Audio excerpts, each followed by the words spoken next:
Hello, Thrive Nation. We've got Jon Levy on the podcast the second time. We're going to link to episode 68. And he is the expert on cultivating influence of connection. He's the behavioral scientist that made you thrive. He's trying to acquire on this scientific advisory board because this man is a genius. I love his book. He's got a New York Times best-selling book. I think he's writing another one. We're going to get into the details. But welcome back to the show, Jon. I am so excited to be back, Steve. I had like a ton of fun with you. And as you know, I try to spend my life getting to interact with people I really find interesting. And it was such a treat. So thanks for having me back. Brilliant. We got incredible feedback in terms of trust, belonging, and connection. But I do want to just give you my condolences. I know your father passed away, and just tell us the impact it's had on you and what your father taught you about connection. So I think it's important to start with the fact that my father was born in 1940 in pre-Israel Palestine. Uh, I mean, poor family. They lived, I think my dad would joke around that they grew up in a house that had 2.5 rooms. There was his mother, his father, and 11 children. And 2.5 rooms was a little excessive. Wow. So his dad would rent out a half room to somebody to make a little extra money. Crazy. Uh, at night, all the girls of the family would line up a bunch of mattresses and sleep across them. He'd share a bed with his brother, and Wow. that's how they would sleep all in one room. Mm. That's incredible to me. And he, I will say, he never finished grade school. He got sent to like a school for troubled kids, always caused trouble wherever he was. But what he was capable of, even though he wasn't book smart, was an incredible ability to bring people together. For him, family and gathering was Mm. critical. Wow. And he made a career as an artist supporting 4 kids. Sure. He had over 400 shows, 200 one-man shows, which is Mm. unheard of. Wow. But it was because he would speak to people, even if he didn't speak their language. And so growing up, he would often host like culture nights in our house. Sure. And the people there would range from like famous actors like Elliot Gould or like the mayor of Rome, all the way to like a man traveling the world who had nothing that he met at a coffee shop earlier that week. And he wanted to just make sure that they ate a hot meal. Mm. And Wow. Wow. and Wow. so Look at, sorry, I want to stop you there because the influencers dinner, I mean, was that sort of just totally nurture that led you to do the influencers dinner because you were brought up with a dad who did that and just brought people in and connected with anyone and everyone? yeah, he's was a pretty extraordinary guy. And I think without a doubt, right? You look at old photos, or if I look at old photos of when my parents would gather people, and when I gather people, the only thing different is the clothing and that I took digital photos, right? The but it was like the same kind of stuff. I remember as a child, like they would have an evening where a man would be playing a saw in our living room, or even Allen Ginsberg came one time. I was too young for that, right? I think Yeah. that was before my time, Mm. but he definitely set the tone that for a great life, you need to both bring people together and make sure that they're cared for. Sure. And Mm. and he passed away now, but I think that legacy really lives on. Mm. Brilliant. So let's go into the nitty gritty of connection because I think, what has changed now? Your dad's passed in terms of human connection with the pandemic and just your feelings with regards to losing your father. Wow. So that's a big question, right? I think that there's been a real yearning for people. Um, I mentioned this previously that, you know, as as societies, we're less engaged uh, Mm. than we used to be. It kind of peaked, at least in the US, around 1950. Right after World War II, the post-war sentiment started dying down. And what ended up happening was that the television entered the home. So now Mm. you could have entertainment at home and you didn't need to join social Mm. groups. And I, I think there's this interesting thing about human beings, in fact, living systems, which is we're anti-fragile. Have you ever come across this Yeah, concept? absolutely. And it seems to lives anti-fragile. I love it. I love the concept, but explain it for the audience. Oh, for sure. So, if I have a glass of water and I drop it, it'll shatter. right? Glass is fragile. Then there are things that are robust. Things that are robust are like my building, right? I could bump into my building, nothing's going to happen to it. But there's a third characteristic that we almost never talk about, which is anti-fragility. And anti-fragile things are things that actually get stronger when we apply pressure to them. So our muscles are the classic example. We put pressure on them by lifting weights, and over time they get stronger. And that's one of the interesting things about people, is that our social skills, or any skills really, are anti-fragile. Up until a point when we apply pressure to them, they become better over time. And so we came from a culture that was highly interconnected and highly dependent. We needed each other to survive, to collect enough calories and raise our young. And over time, for a whole slew of reasons, we became more disconnected. And as a result, we've both weakened those skills. When your parents are booking all of your fitness classes for you, and you don't have to like hang out with random kids in the neighborhood to play stickball, then you don't have to develop the initiative or develop the social skills to interact with others. And between 1950 and today, we've really, I would argue, our muscles for social interaction have gotten weaker. Now we've gotten other muscles instead, but one of the big concerns is that the quality of our life really depends on how connected we are to other people, how much of a sense of belonging and community we have. So it's a bit of a concern. It is, and I know you mentioned a stat that in America, people have got less friends than they used to, I think, since 1980. I think if you can just speak about that stat, and what can people do? I mean, they're hearing we isolated now. People are not connecting like they used to. These social skills are underdeveloped, or social quotient, SQ, is probably at its lowest in a long time. The new kids, the new generation are SMSing each other by sitting, 2 feet apart. There seems to be, a real sort of cry and need to help people from a social point of view. Give us a message of hope, or where do you see things going in terms of improving these skills? So I think there's a few things that we need to be aware of. The statistic that you referenced has to do with that in 1985, the average American had just about 3 close friends besides family. By 2004, 19 years later, we were down to just about 2, which means that in less than a generation, we lost, as a country, a third of our social ties, strong social ties. Now, when you look at the fact that human longevity is predictable based on social ties, or that company stock value, employee sick days, or even profitability can be predicted by the level of trust at organizations, then the more we disconnect, the greater it'll have an impact on the quality of our lives. So with this trend in mind, I think we need to be aware of a few things. The first is that there's always this temptation to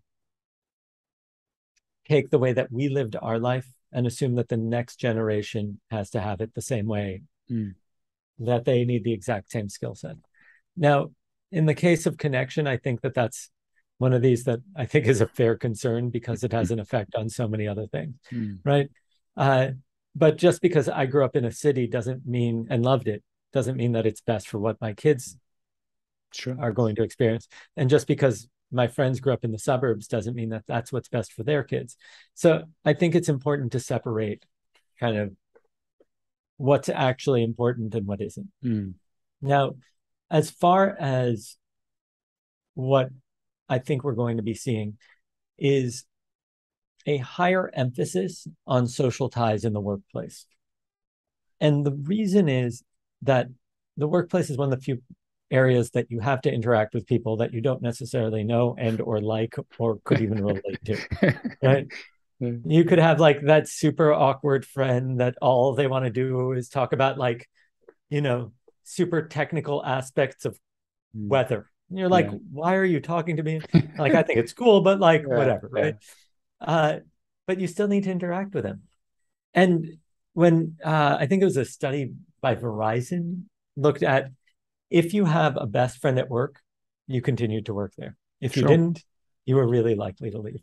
So I Wow. think that companies realize that to secure long-term talent, bonuses are important, sure, and like pay and comp is all important. That's nice.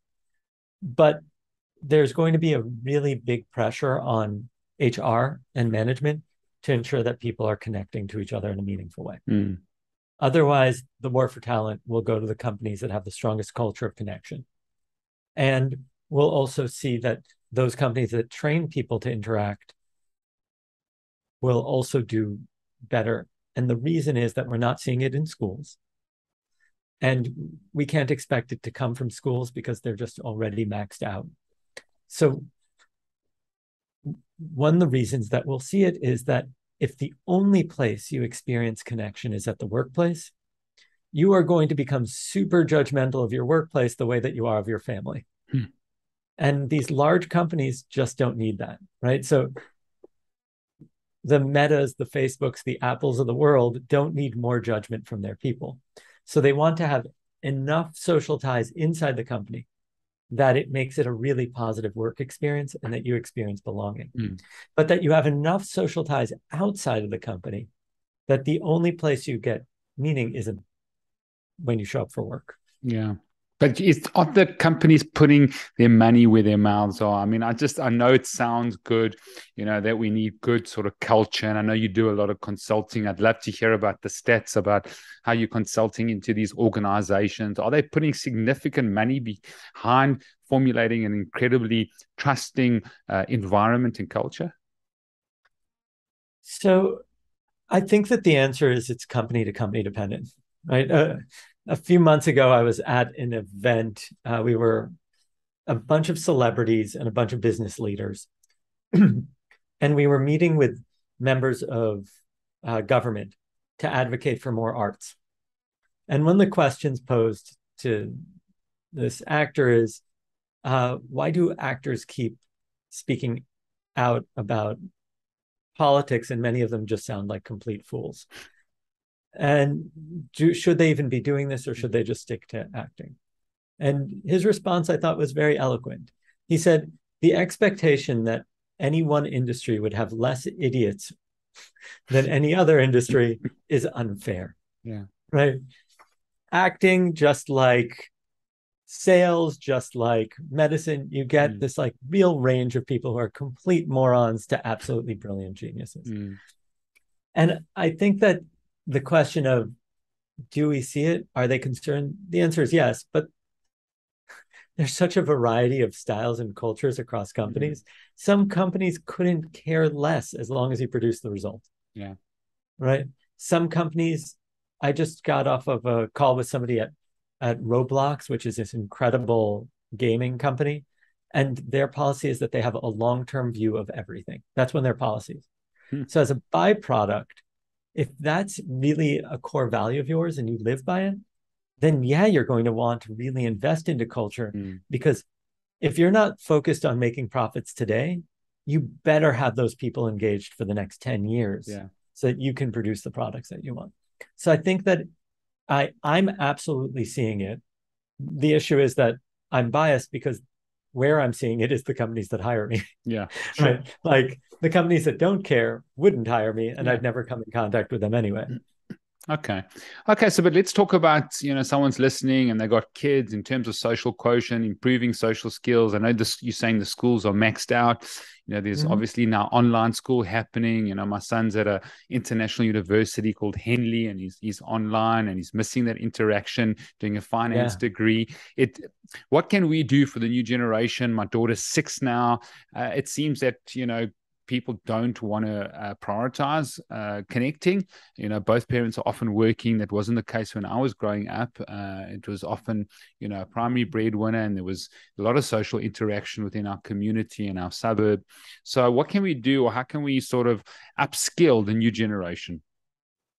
Perfect. So I think the first thing to understand is that the very first thing is to separate personality types, right?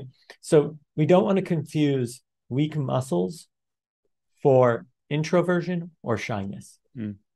So shyness is a concern about being judged.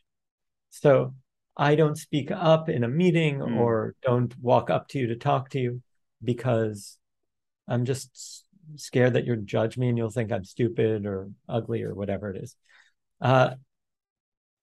Shyness is something that you can actually grow out of, right? Introversion is more, and I'm not perfectly sold on these definitions, but it's more kind of the limit of social energy you have to engage with others. And so if, depending on if it's for me or if it's for my kids, I kind of want to get a base level understanding of, are they introverted, a bit more extroverted? So that way, or are they dealing with shyness? That way, I don't just throw them into a scenario that they hate and get traumatized from. Just because I'm a wild introvert doesn't mean you should engage in the same environments. So that's the first thing. Figure out kind of like that bandwidth. The second thing is that human beings tend to connect over common ground. So you want to find a shared interest. Now, for kids, it might be as simple as like, hey, we're going to create a pod of local students that all go and play in the sandbox together. Sure, that's fine. Like they'll figure out a way to get along to some degree. But it also might be interest-based, right? There's everything from music classes to in New York here, we have basketball leagues and soccer leagues. And my parents would sign me up for it. I frankly didn't really care very much, but like at least it was a shared activity that caused us to bond. So you're either going to find something that you already care about that you share as common ground with somebody. And one of the best places to do that, especially if you're older, I wouldn't recommend this necessarily for little kids, is meetup.com. So meetup.com has, you can either start a group locally or find groups locally that potentially have interest for you, right? So you might find a food meetup and go on a food crawl. You might find a table tennis meetup and make friends over table tennis. Okay. But these kind of cultural groups used to be really the lifeblood of a community, right? It was the bowling league or the knitting club or the book club or whatever it is. The second real option is that you find an activity that causes people to apply shared effort. So what does that actually mean? That means that human beings develop deeper bonds when they have to invest effort into something. So you can either pick something you already have an interest in, or find something that people can invest effort into. It could be volunteer work, could be cooking together, whatever it is that would cause them to invest effort and then care more about each other. But the key is around this common ground, specifically at the scale you feel most comfortable with. Okay, so common ground is really, really important, and facilitating areas of interest and possibly meetup.com. And then obviously with children, ensuring that they can, go to an activity that is a joint, activity that they can share. Okay, well, that's fascinating. Meetup.com, we'll check that out. I find that just with, the whole COVID online, people have become a lot more insular, a lot more individualized. I think society has moved in that direction. I don't think they value community as much as they used to. So they make decisions to move cities or countries based on careers rather than community, which is, I think it's sort of unfortunately increasing. I know it is here in South Africa. I would agree very much. It's when that study was looking at why those social ties were breaking down in the US, a large portion of it was because people were moving. Every time we move, we reset our social ties. There's a famous study in the US about a town where it was mostly Italian immigrants. Had hugely dense social ties. People would celebrate every weekend together. And statistically speaking, based on their diet and how overweight the population was, they should have been dying in their 50s or 60s, and they were living to like their 70s and 80s. Yes. And so social behaviors actually protect against other factors. Yeah. Now, what happened was when the kids moved away, they tracked the kids, and the kids joined the standard statistics because they no longer had those deep social ties. But people don't value that, John. They don't really Yeah. value. They don't value community. They don't value the connections. So they go on in this individualized, and obviously the Western capitalist system is quite a, I think it's the best of the worst. I don't know if Churchill said that, but it just seems that people are, they're neglecting community and connection, and I don't know where it's going to go in the end, because what's happening to health because of that? What's the stats? Give us some behavioral stats in terms of maybe anxiety or depression or any of these So psychiatric we're disorders. absolutely seeing higher rates of depression and the need for like medications and things like that. I don't have all the stats because it's not my specific field, but we're seeing not just an uptick in it, but in the US, we're also seeing an uptick in the denial of care, which is even more concerning. Wow. So I think it's something like only 10% or something ridiculously low of mental health claims for insurance are actually approved for care. And that's just wild. That is So crazy. one of the things that people, it shouldn't surprise us, but people can actually die of a broken heart, right? The level of anxiety that people experience and when they're lonely, and the loss of sleep and the experience of disconnection leads to everything from increased rates of alcoholism and drug abuse to intense loss of productivity at work. And we know this, that when a spouse passes away, the living widow or widower has double the probability of dying for the next year. Okay. These things have a profound impact on everything from immune response to general longevity. And researchers looking at women going through breast cancer treatment found that those who I believe, and I hope I'm not misquoting this, who had significant support structures and communities, I think were anywhere from 40% to 75% more likely to survive, or something like that. Brilliant. So let's look at some strategies and techniques within a group. I mean, I thank you for answering that for the children, the next generation. I think that's important, and I think that's crucial that people value community. I think a lot of values come from our upbringing, our parents. If they don't value community and friends, they're going to make choices based on finances and compensation and careers more than community. And I think hopefully that'll change, because I think globalization has, changed the dynamic of community. But let's look at, if you're going into a corporate, I'm going into a corporate tomorrow. We're doing, some significant health audits. We're looking at 50% of this executive team. One of the biggest banks in South Africa had to take long leave in the last year, which is more than 3 months, just because of mental, struggles and that. How do we sort of convince a team in terms of trusting one another, building a culture where they can go forward together from connection? I know you're doing that in a lot of corporates. What are your techniques, or what is your process that you use? So the first thing I do is I have people realize that many of the things that they think that work to produce their success are completely ineffective. Wow, that's a big statement. John, tell me more. Wow. Okay. And then the flip side of that coin is that there are many things that you aren't doing that if you were would be far more effective.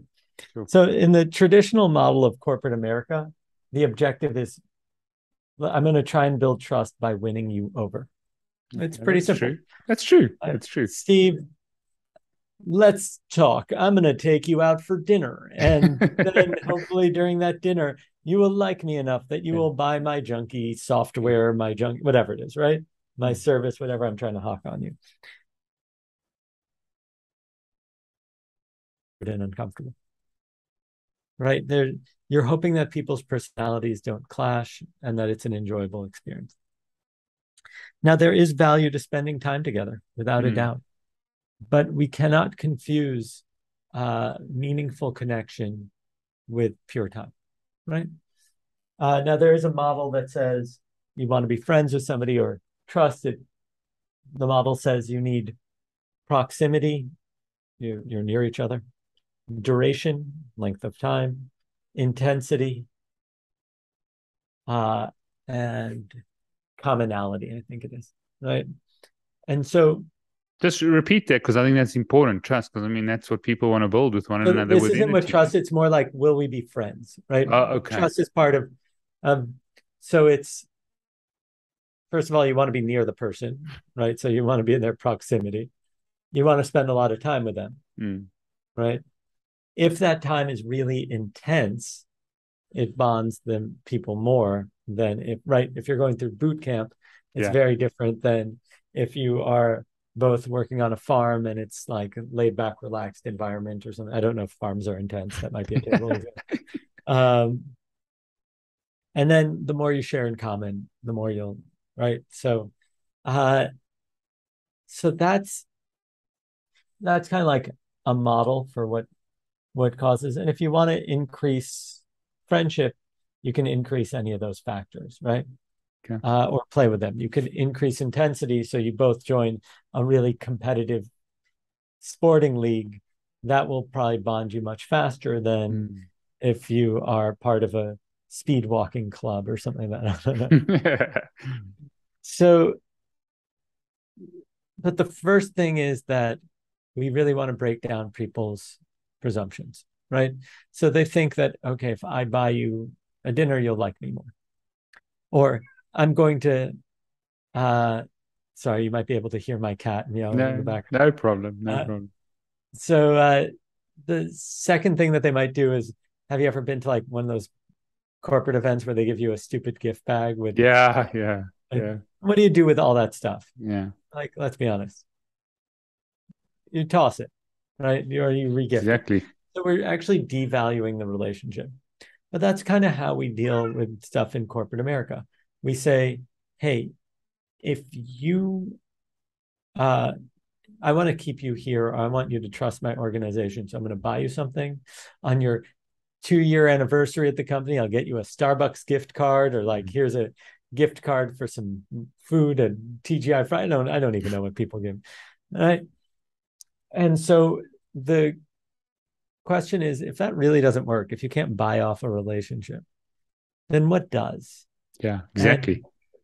And the answer is that we begin to kind of then expose the things that do. And we kind of touched on these, like the IKEA effect, this idea that when we invest effort into something, like assembling furniture, we care about it more.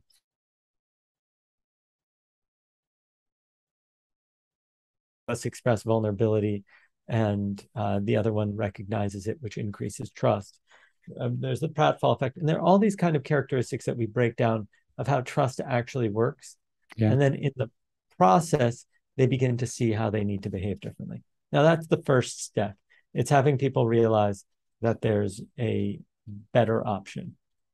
Now, the next thing we do is then look at kind of what's the culture, because trusting somebody that doesn't deserve our trust is not a great idea. So the answer isn't just like, let's increase trust.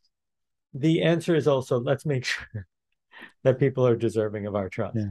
And frankly, that's a little bit more complicated, because frankly, even the most honest person in the world lies. Everybody does. There's a certain percentage of lies that are just designed for keeping the social fabric together. Wow. Right. Now, I'm not a huge, like, I have a very low tolerance, but it's important to understand each of us have something called a fudge factor, which is the gap between absolute truth and being seen as a liar. Yeah. Fudge factor. Did you make that up? Is that your word? No, it's from Dan Ariely, who wrote like Predictable Irrational. Yeah. I know Dan. And the fudge factor is funny because it can grow and shrink. Like, you're late to go meet a friend and you're technically 5 minutes away. Some people's fudge factor would allow them to say, hey, I'm just around the corner. Right? I'll be there any minute. Or I'm just trying to find parking. And they're still a good and honest person. That fudge factor is that distance that you feel creative enough to justify being a good person and you can sleep at night. Now, it turns out that if you think other people are lying, your fudge factor increases. If you have just participated in creative activities, your fudge factor increases because you become more creative in the way you justify things. So everybody lies to some degree. Some could be lies of omission, some could be lies for simplicity, but all these things exist. And some of those lies are like, oh, do I look good in this outfit? I mean, you could tell the absolute truth, or you could have a functional marriage. You can, you decide. Yeah. So, and I'm not here to tell you which to do. Everybody has to decide for themselves. Yeah. I'm on the I tell the truth and suffer the consequences side of stuff. But so the question is, how do we deal with trust? And in general, trust is not a logical thing. It's a matter of feeling of certainty. Certainty is an emotion. Yeah. Trust generally ends up being as an emotion because it's made up of competence. So, Steve, your ability to do something, right? Honesty, that you're telling the truth. And there's that whole fudge factor thing. And then the third is benevolence, that people have your best interests at heart. In general, human beings value benevolence more than the others. And the reason is that if you don't feel like people have your best interests at heart, it doesn't matter if they're really good at what they do. It just feels kind of terrible interacting with them. Wow, that's profound. That's profound. And I think benevolence is on the way down, John. It doesn't seem like people really want to see others thrive and, do well in their lives and their families and their kids is sort of... I'm not sure. I'm going to push back on that. I don't know if that's true.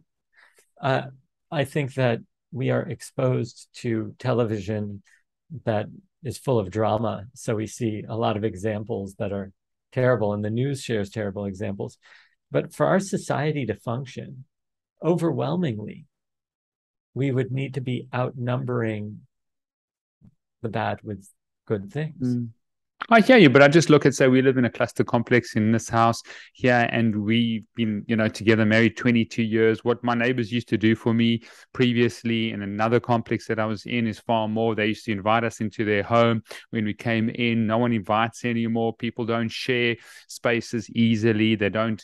it's just become, you can't come into my space now. We don't go out to do together. It just seems that these general sort of communities that we interact with, whether it's school communities, my son is 18. When he was 6 in grade 0 or grade 1, whatever it is, there was far more interaction between the class moms, the class parents. That seems to have stopped now in terms of helping each other. How old is your youngest? She's 6. Okay. And you're saying that there isn't interaction between the class parents? It's less and less. The parents are under more stress. They're working harder. They don't have time. They're using au pairs. They're using people to sort of, shift their kids around. It's become a society where people are so emotionally exhausted that I think they're looking after their primary needs, or maybe they're doing it, when someone does something for you, but they're only doing it because they're going to have some type of reciprocity. They wouldn't do it because they've got your best interest at heart. And if they don't see that you could actually respond, then we won't do it. So that's my interest. Maybe I'm skeptical, but I'm just looking at a trend from my children, my community of the houses. There's 6 houses that live in this sort of cluster complex. It's sort of like So can I throw out a few possibilities? One is possibility number 1, you are absolutely accurate, right? Possibility number 2 is that people are scared and don't know how to navigate this and would interact if given permission, meaning that if you said, hey, everybody, I want to arrange there's a local park. I'd like to invite all the families to come together. 1, would you be interested in? 2, are there dates that work for everybody? Right? You could be the one to bring the community together, as there may have been somebody years before you joined your previous community. The third is you might be seeing the effects of wealth, meaning that the richer somebody becomes, the less dependent on outside support they become. And so if you look, the poorer the communities, the more sense of actual community. Because you need it. You can't raise your kid without grandma coming by, or pooling all the kids and one parent does, childcare once a week. There's all these different options. But the problem is that it might just be that you've started earning a lot more. So the people that you're surrounded with have a different social structure. So but maybe you need to define benevolence, Jon, because benevolence is something that someone has your best interest at heart, but not because they have the best interest at heart because they're going to receive something of reciprocity. Because the random acts of kindness that I used to experience more and more. But then in that case, they don't have your best interest. If I'm only doing it, so if I'm a salesperson, let's say, and I view things as a long-term relationship, and I come and say, hey, I know you're interested in this bigger car. I know I'd make more of a commission, but I think you'd actually really don't need that much, and you'd be better off with a smaller version. I'm saying that because it's for your best interest, but I also know that you will trust me more, be more likely to buy. I don't know if it's just that cut and dry. I don't know if it's that simple.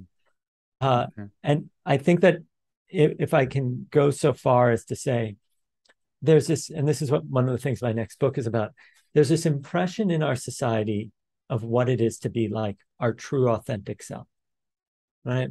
Like, the way that people view it is like there's a really good pure version of me inside, and then there are negative forces on the outside that impact me and influence me to be a worse version of myself. Now, what's nice about this is that it's a beautiful narrative. Like there's this pure being in you. The reality is that the neuroscience doesn't back it up. When you speak to neuroscientists, they're more like, oh, it is an all-out royal rumble in your brain of opposing views and interests, fighting it out till one reigns supreme and a decision is made. Okay? There is no pure version in there. Yeah. There's all of the versions. There are versions that just want the calories. There are versions that just want to procreate. There are versions that, like, there are all these opposing systems. They all fight each other, and eventually one affects us enough that we go with that decision. And so I don't know if anything's as simple as you're doing it purely for good, purely for bad, purely for me. I think these things are far more complex. And we need to acknowledge that. So let me ask you a direct question then. Do you think humanity is more kind or they're less kind? Because what I see, kindness is at a very, very low value in terms of actually people being kind and caring, not to receive something, but just pure kindness. So I'll say the following. And you live in South Africa, yeah? Yeah. I don't know the answer to this, but I will say if you approached people in the Black population of South Africa 70 years ago and approach them today, which will express that they've experienced more kindness, my hunch is they would say today. I think that kindness as inclusion increases, you will see more respect and kindness in general. Now, might that be like if you were to compare apples to pure apples, right? Like you live in a suburb in the United States, and are you talking to more strangers or less strangers? Yeah. We might be talking to less strangers. Yeah. But we never talked to strangers to begin with. Human beings will do just about anything to avoid talking to a stranger. And it was never a thing that we really did, right? People say, oh, all we do is stare at our cell phones when we're on the train. Yeah. But 50 years ago, all we did was stare at a newspaper. Right. You're a behavioral scientist. Surely they got the data on kindness and acts of compassion and, just speaking in the tube. No one wants to talk anymore. I don't know. I remember being in the train in London and we used to talk and there were no cell phones. People didn't have, maybe it was a newspaper, maybe it was a book, but it just seemed that if you're on a train, you speak to this person. Now you're not speaking to them. Now you're not connecting with them. It just, it's, I don't know. Maybe I'm just seeing it wrong. I do think you're right that, listen, somebody has the data. I'm sure you're right. There are probably people who study kindness and these kinds of things. And there's fantastic research. Most of the research I come across is things like people have very high anxiety levels when it's about talking to strangers, but are overwhelmingly happy when they do. And the conversation goes significantly better than they expected. And then here's the kicker. Uh, if you interview each person after the conversation, there's always one person who feels the conversation dragged on longer than it should have, like, or was too, Yeah. or ended too early. So the length of conversations people want to have never line up. Yeah. Sure. So I would absolutely bet that you're right that we approach less strangers. But in terms of, are we better off now than we were at any point in history in general? Across, except for that one thing of civic interaction, right? Like, yeah, we're better off, right? There's probably more in the US people who have friends of different races than at any point in history. Okay. I'm Jewish. I would much rather be a part of this society today than American society 150 years ago. Like, I have more rights, I have more respect. It's just a completely different game. So I think maybe within your own community, you would have a greater trust, you would have greater connection, you would have greater belonging because you needed to, and those things were from 100%. a social integration wise, you're in a better space. So you're healthier in many ways because your social ties are stronger. Your social integration within your community could be far greater. And therefore you're healthier. You'll get a sort of greater contentment, wellness, well-being.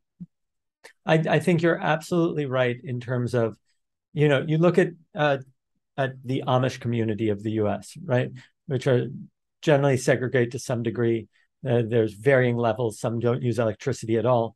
And there's this tradition called the Rumspringa. I'm not sure if you've ever heard of this. It's a tradition where at the age of 16, the members of the society leave the faith for, I believe it's a year, to experience like all of the negatives of normal culture. So they get really drunk and they do drugs and they party their butts off. And what's crazy is that after being exposed to all of that, overwhelmingly, almost everybody comes back to the faith. Wow. And I think that it goes to show what you're pointing to, which is that I might be more integrated as a person that comes from the Jewish faith. I'm not religious, but now into American society and have more opportunities and less racism. But what I may have given up from being part of such a tight-knit community is a sense of belonging and closeness. And I think that there's absolutely something to that, that, there are trade-offs between being part of a larger society and being part of a smaller community. And what's probably healthiest for us is to have access to one, not experience racism or prejudice, but to feel a true sense of belonging with. And you'll see how far people will go. In the Mormon faith, people will deny their sexual orientation and pretend to be straight just so that they can continue to be part of the community. And that's kind of a wild testament to how important it is for us to belong. Yeah, it's very, very powerful. And I think that's the problem, is that if we, people say, I don't care what people think, but there's certain people you should really care about what they think. Your close community, your close friends, your close family, those are the people that you actually care about, what they think about you and who you are and reflect. And then the rest of the world with globalization and social media, maybe you shouldn't be caring about what they think or say. So it's quite a sort of dichotomy of multiple communities who might have greater rights in the greater sort of, populace or the greater world, but it seems like we've lost that very, very closeness and intimacy that I think all human beings need. So fascinating. Tell us, are we able to make a comment on that and tell us about your new book, if it's possible? Oh, I don't have, I'm working on a new book right now. I'm happy to tell you a little bit about it. Good. But it's not the main book I'm focused on right now is You're Invited, The Art and Science of Connection, Trust, and Belonging, which you mentioned was the New York Times bestseller and all. The project I'm working on right now is, what did we get wrong about what we think makes us effective? Tell us. So there are all these kind of, theories to, if you want to be an amazing boss or leader, you have to act in a certain way. You have to be the alpha male, like all these things. And so I came across this insane story, like just completely wild, where a researcher, I believe it was in the 1970s, went out and went out and researched the behavior of wolves. And he found that there's almost always one or two leaders to every pack. To every pack. And so he wrote a book about the alpha wolf or the alpha male, and it became wildly popular. And in the process, it kind of took hold in corporate America, and people took on this view like, I'm going to be the alpha, I'm going to dominate everybody. So years later, the researcher looks back and checks, tries to reproduce his study. And it turns out he was completely wrong. What he thought was the alpha was actually just the parents. It was the parents and the cubs, and they were naturally leading them as good parents. And so what ended up happening is that nobody wanted to listen to him. Nobody wanted to accept the correction. And so we got stuck with this view of like, I'm going to come into a negotiation, I'm going to demand everything I want, and you're going to give it to me because I'm more intimidating than you. But the research really shows that the people who are more amenable, the people who are friendlier, the bosses that aren't super intimidating are the ones that do much better. And so that's just one of many kind of misnomers. And I want to kind of shatter what we've gotten wrong and kind of set the record straight on a lot of these things. So what does the project entail, John, or how are you sort of facilitating or sort of working with it? I'm going around trying to understand right now what people think makes them effective. And then I'm actually going and checking what the research says and seeing if people are right or wrong. And we'll probably do a few of our own studies, but it's kind of just one of these wild things that like we keep thinking something works and it overwhelmingly doesn't. So what are the top 3 variables that you found? I mean, is amenable one of them? Is that as a boss, or is that sort of one of the most important things to be effective? It's in general, you want people to feel safe enough that they can tell you anything, right? Because otherwise nobody's going to report a problem. They're going to keep telling you, oh, everything's great. And then you're one day going to find out that everything's not great. And that's going to be a real problem. So if you hear a lot of problems being reported, it doesn't necessarily mean it's a bad thing. At medical institutions, when there's a lot of reports of error, it often means that there's a high level of trust that people won't be fired. That's true. And so the places that had lower reporting didn't have less mistakes. They just had less trust. Wow, that's incredible. So safety is number one. Is that the bedrock? Is that the foundation? Safety. I think that the bedrock is having a clear understanding of what the objectives are and a level of trust and integrity that so that people can communicate. Without those two things, you don't know where you're going or the values by which you're getting there. Okay, brilliant. Sounds exceptionally interesting. I'd love to hear more. Coming to the end of the show, just value, just your humor and your perspective on life and community and connection and trust. I think my view is this is a very, very low value out there. And I think across communities, it's something that we need to try and fester and upskill and model. I think if we can model it with our, I think of the Jewish community here on a Friday night, Shabbat dinner is something that many of them still do, still value, still spend time. And so I think we need to model that and really, really try and help society. I think intimacy is based on a lot of those variables that you said. So I just want to thank you for your work. I know that you went through sort of your own health journey. Are you well, or how's John doing? I was laid up because of COVID, and it was a bit of a journey of months of recouping. So thank you very much. I appreciate that.